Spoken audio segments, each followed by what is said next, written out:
research actually shows that 91.1% of YouTubers have less than 1,000 subscribers, which basically means that most creators on YouTube may never have a big audience. But that doesn't mean that you cannot also have a big bank account. So, since just 8.9% of creators here on YouTube have crossed that 1,000 subscriber mark, and less than 6% of YouTube channels are monetized through the YouTube Partner Program, then that simply means that if you want to make money on this platform, you basically have to find other ways to get monetized. When I realized this, it set me free, because now my goal has changed from how many likes, shares, or views I get to how much money and impact I make relative to my subscriber count. After watching over 1,000 videos on how to make money online, I am going to be sharing 3 practical tips that has helped me as a YouTuber with a relatively small audience. Currently, we're just about 500 subscribers when it comes to making money on this platform with a relatively small audience. So if you're just coming across my channel for the very first time, hey there, my name is Benny and I am a Christian business coach and productivity strategist. I basically create content to help ambitious Christians make money and impact online. If you watch this video till the end and you want more of what I share in this video, then you can actually get a free ticket to my online event called the Purposeful Profits Masterclass, where I'm going to be sharing some of the mistakes that you're probably making that is preventing you from making money and impact online with a small audience, and how to fix it. If you are interested, comment below the word masterclass and I'll send you the link to get your free ticket, or you could just click on the link in the description box below to secure your slot today. That being said, the strategy to make money online as a small creator, especially on this platform YouTube, is significantly different from the strategy that a bigger creator would use to make money on this platform. And the reason is very simple. When you have a large amount of people following you here on YouTube, especially when your subscribers are loyal, at that point, it becomes a numbers game. So for example, if you have 100,000 subscribers here on YouTube and just 1% of your followers, that is 1,000 subscribers, buy something from you at the rate of $1,000 each, then congratulations, because you are officially a millionaire.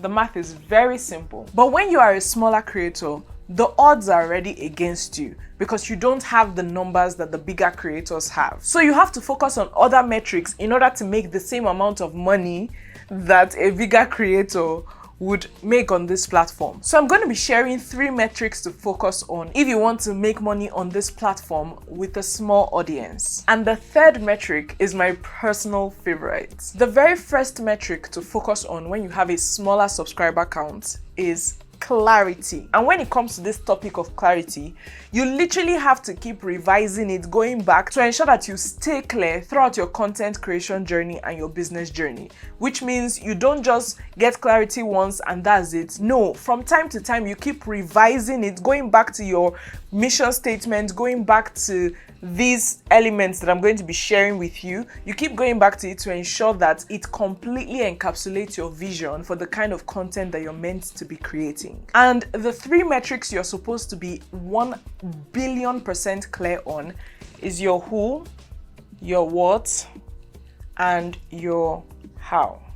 And basically, once you have this figured out, you don't just drop it in one corner. No. From time to time, you have to go back to ensure that these factors and these elements are still in line with the kind of content that you create. So when it comes to figuring out your who, your what, and your how, I actually go in depth regarding each and every one of these factors in this video right here, and I'll link the video in the description box below so that you can check it out after this video. If you have just 50 subscribers and today you're talking about how to get over your ex in 10 days. And then tomorrow you're talking about how to make pasta and curry sauce with just 3 ingredients. And then the next day you're talking about how to fix a broken iPhone. You can see how your already small audience will start to get divided. And of course, you're going to struggle to monetize a divided audience. The second metric to focus on when you have a small audience size is quantity over quality. And please hear me out. I don't mean that you should make whack videos. If you're going to create content on this platform, you actually have to study the platform. Like, you actually have to watch other people's videos on this platform. You have to see how people put out their thumbnails and their titles and so on and so forth. You have to be conversant with this platform in order to make any sort of income on this platform, to be honest with you. So making whack videos in the name of consistency is most definitely out of the equation. However, what you don't want to do is show up once in 6 months because you're trying to create the next best video. Now, a good video would always be a good video. And once the YouTube algorithm senses that it is a good video as a result of the signals that people are giving the algorithm. However, more often than not, when you show up and disappear for long periods of time, the YouTube algorithm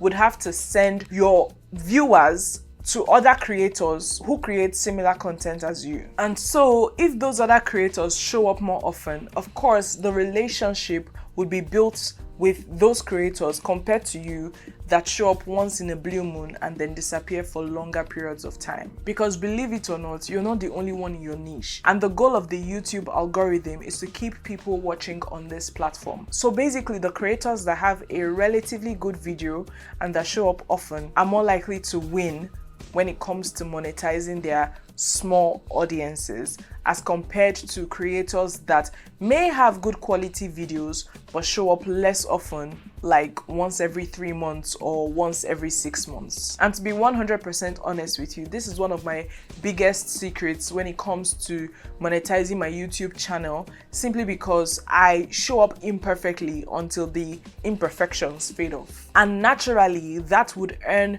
trust from my audience and of course money, because the people that are finding me are going to my bank of videos, old videos, and of course taking the next steps that I put out on my videos to work with me, which of course leads to money. Now, this third metric is my favorite when it comes to monetizing a small audience on YouTube, and that is having strategic call to actions. And there are 2 parts of that statement: strategic and call to actions. So let's start with the call to actions part. That is basically telling people what to do in the course of watching your videos. You can have this call to actions multiple times in your videos, depending on how long your video is. You can have it at the beginning, at the middle, at the end. You can also have it twice in your video, whatever the case may be.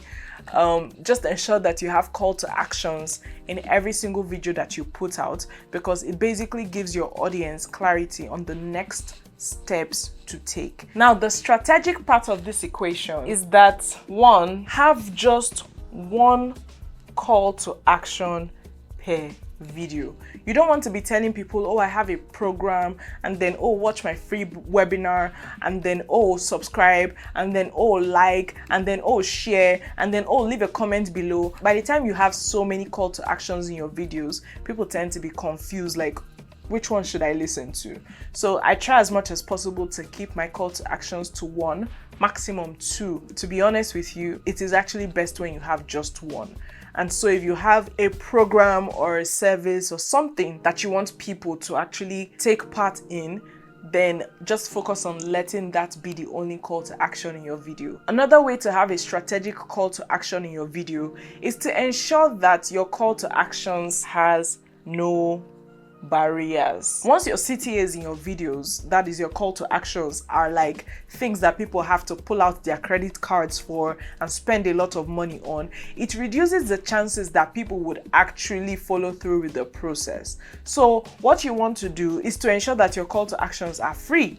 So no barriers, people just click on a link and they're able to access what you have to give them for free. And then privately, you can then take them through their buyer journey and so on and so forth. When you have a large audience, you can afford to sell in your videos. The numbers you have accrued already as a big creator would already make people to feel like you are an authority in your niche, and that alone would make them want to take the next step to, you know, pull out their credit cards and pay. And so if you're selling directly in your videos as a large creator, you can get away with it. As a small creator, things like that are not as forgiving. So you want to make sure that you don't sell publicly in your videos. And this is a mistake that I made in the past and I've learned from it. But the best way to monetize a small audience through strategic call to actions is to ensure that you're putting out free stuff that people can access